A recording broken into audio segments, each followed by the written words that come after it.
공명 말씀 읽는 밤에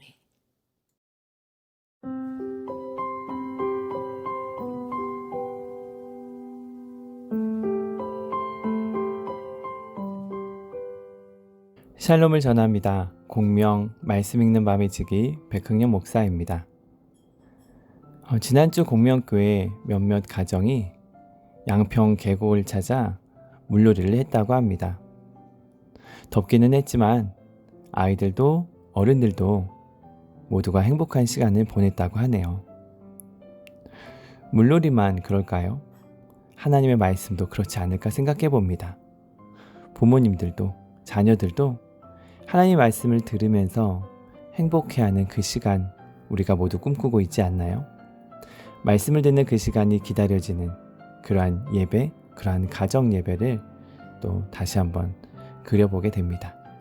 이제 이모들이 들려주는 또 이모들이 읽어주는 공명 말씀 읽는 밤에 시작하겠습니다.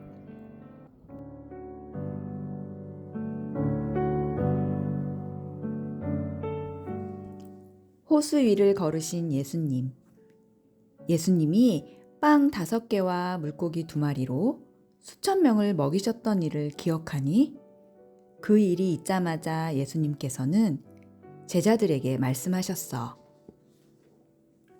너희들은 갈릴리 호수 건너편으로 먼저 가 있어라. 제자들은 예수님의 말씀에 따라 호수 건너편 마을로 가기 위해 갈릴리 호숫가에 있는 작은 배를 타고 움직였단다.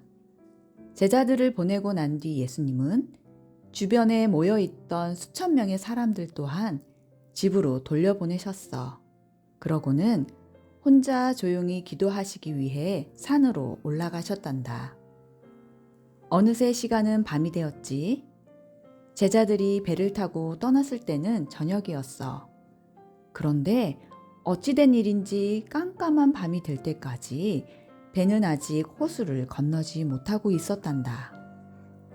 왜냐하면 제자들이 배를 탄 지 얼마 되지 않아 갑자기 잠잠했던 호수에 먹구름이 드리워지더니 세찬 바람이 불며 파도가 무섭게 넘실대기 시작했거든.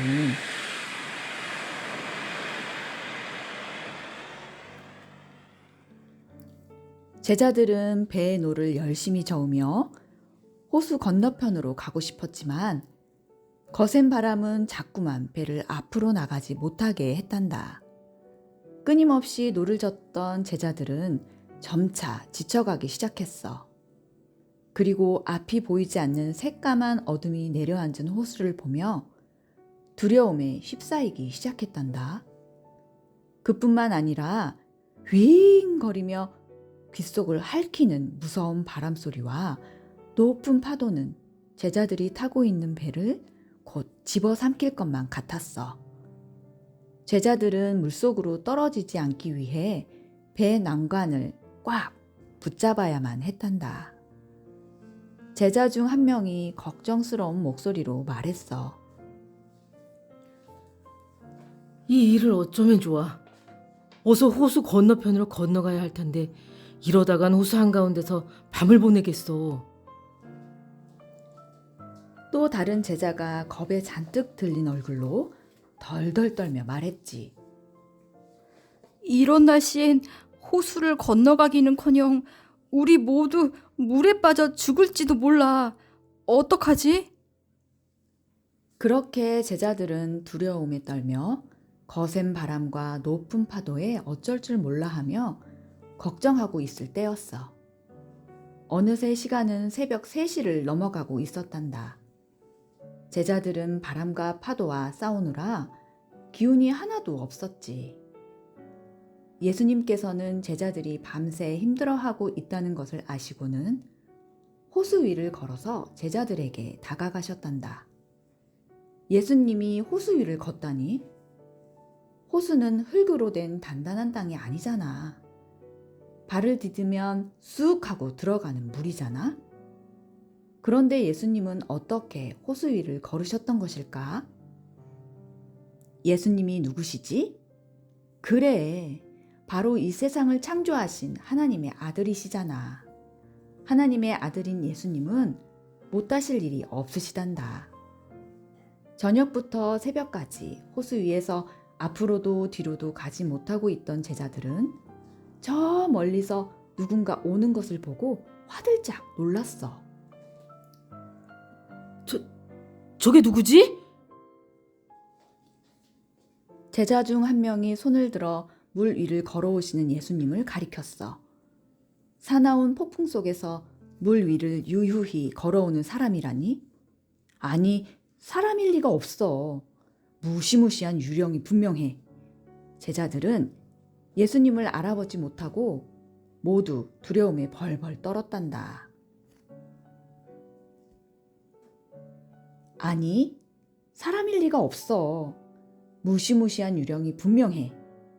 제자들은 예수님을 알아보지 못하고 모두 두려움에 벌벌 떨었단다. 제자들은 엄청난 두려움에 휩싸여 급기야 비명을 질렀어. 유령이다! 유령이야! 그때였어. 아주 선명하고 흔들림 없는 목소리가 들려왔단다. 안심해라. 나다. 두려워하지 마라. 바로 예수님이셨어. 제자들은 예수님의 목소리를 듣고 그제야 모두 안심하며 놀란 마음을 쓸어내렸단다. 하지만 그것도 잠시였어. 물 위를 걷고 있는 예수님을 보고 다시 놀라며 믿을 수 없다는 표정을 지었지. 정말 예수님이 맞을까? 모두 의심하는 얼굴이었단다. 그때 제자 중 한 명인 시몬 베드로가 예수님께 말했어. 주여, 정말 주님이라면 저에게 물 위로 걸어오라고 말하십시오. 예수님은 부드러운 목소리로 대답하셨단다. 물 위를 걸어서 이쪽으로 오너라. 베드로는 예수님의 말씀에 용기를 내어 물 위로 발을 디뎠단다. 과연 베드로도 예수님처럼 물 위를 걸었을까? 베드로의 발바닥에 출렁거리는 차가운 물이 닿았어. 베드로는 예수님만을 똑바로 바라보며 두려움 없이 한 발짝 한 발짝 물 위를 걷기 시작했어. 어떻게 이런 일이 일어날 수 있는 거지? 물 위를 걷고 있던 베드로를 보며 배 위에 있던 제자들은 믿을 수 없는 광경에 너무 놀랐단다. 베드로 또한 물 위를 걷고 있으면서도 너무 신기했고 믿을 수가 없었지. 그때였어. 휘잉! 휘잉! 호수에 불던 거센 바람이 베드로를 확 스치고 지나갔단다. 그 순간 베드로는 예수님을 바라보지 않고 자기의 몸을 흔드는 거센 바람에 두려움을 느꼈어. 내가 물 위를 걷다니. 이건 진짜가 아니야. 이렇게 서 있다간 빠져 죽고 말겠지? 그렇게 의심하는 순간 풍덩 하며 베드로의 몸이 물속으로 쑥 들어가 버렸단다. 이 일을 어쩌면 좋아. 베드로는 허우적대며 예수님께 다급하게 소리쳤어. 주님, 살려주십시오. 예수님께서는 곧장 베드로에게 다가가 그를 붙잡으시며 그를 물 위로 끌어올리셨어. 그러고는 안타까운 얼굴로 말씀하셨지. 믿음이 적은 사람아, 왜 의심하느냐? 예수님이 물에 흠뻑 젖은 베드로를 데리고 제자들이 타고 있는 배에 오르셨단다. 그 즉시 밤이 새도록 제자들을 힘들게 했던 거센 바람과 파도는 순식간에 잠잠해졌어. 정말 신기한 일이었지. 제자들은 어리석게도 예수님이 거센 폭풍 속에 있는 자신들을 구해주실 거라는 믿음이 부족했단다. 어떻게 하면 살아남을까만 생각했지. 예수님을 간절히 찾지는 않았거든. 심지어 물 위를 걸어오시는 예수님을 알아보지도 못했잖아. 자신들의 믿음이 적다는 사실을 깨달은 제자들은 예수님의 발 앞에 넋죽 엎드렸어. 그러고는 큰 목소리로 예수님을 찬양했단다. 주님, 주님은 분명히 하나님의 아들이십니다. 이처럼 예수님은 우리가 어려움에 닥쳤을 때 우리를 구해주시는 좋으신 하나님의 아들이시란다.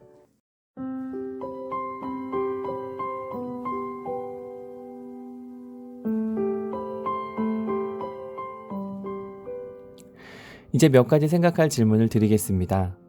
첫 번째, 배를 타고 간 제자들은 무엇 때문에 두려워하고 있었나요? 두 번째, 예수님을 본 제자들 그리고 베드로는 예수님이 어떠한 분이라는 것을 알게 되었을까요? 예수님은 제자들을 먼저 갈릴리 건너 호수편으로 가게 했습니다. 배를 타고 가던 제자들은 큰 풍랑을 만나게 되었습니다. 두려웠습니다. 무서웠습니다. 그런데 그들을 더 놀라게 한 것은 예수님이 물 위로 걸어오는 것을 목격했습니다. 베드로는 예수님에게 자신도 물 위를 걷게 해달라고 부탁을 합니다. 베드로는 놀랍게도 물결을 위를 걷게 됩니다. 몇 발짝 걷다가는 그만 물에 풍덩 빠지게 됩니다. 무서웠습니다. 물결이 파도가 자신을 덮을 것이라는 두려움 때문이었습니다. 예수님은 베드로를 물에서 건져내 주셨고 또 풍랑도 잔잔하게 만들어 주셨습니다. 그렇습니다. 예수님은 풍랑을 잔잔하게 하실 수 있는 분입니다. 또한 우리로 물 위를 걸을 수 있게 만드실 수 있는 분입니다. 그 예수님이 우리의 하나님 되심을 기억하셨으면 좋겠습니다. 다 함께 기도하겠습니다. 하나님 아버지, 다른 무언가를 바라보지 않고 예수님만 바라보며 살아가게 해주세요. 예수님의 이름으로 기도합니다. 아멘. 이상으로 공명 말씀 읽는 밤에 마치도록 하겠습니다. 저희는 다음 주 목요일에 다시 뵙겠습니다. 샬롬. 주의 말씀은 내 발의 등이요 내 길의 빛이니라.